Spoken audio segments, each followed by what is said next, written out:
والذين يقولون ربنا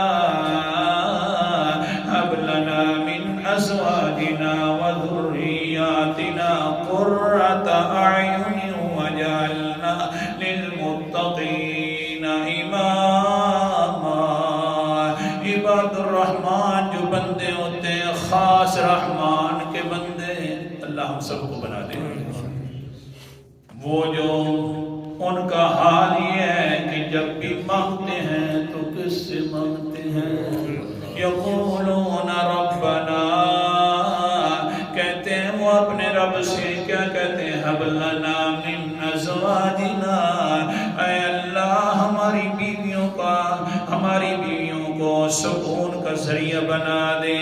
وذریاتنا قرۃ اعین، اور ہماری اولاد کو آنکھوں کی ٹھنڈک بنا دے.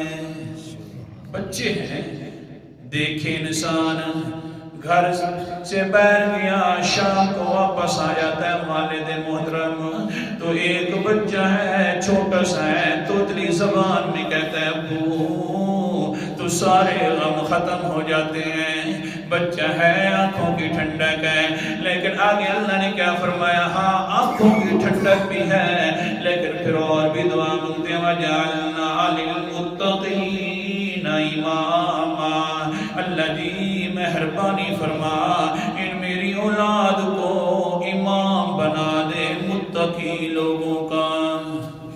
حوالہ دکھا رہا ہوں، یہ نہیں ہے کہ میں سکول میں داخل کروا دوں گا تو بولتی ہے ٹکٹ میں نہ بلی پڑتا رہے گا، ڈیولی ڈاگ میں نہ کتا پڑتا رہے.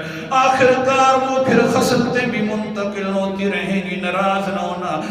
جس وقت تک قرآن مقدس اور حدیث پاک نہیں پڑھائی جائے گی اتنے تک انسانی اوصاف میں انسان نہیں آتا. انسان بنانے کے لیے قرآن پاک اور حدیث آئی ہے.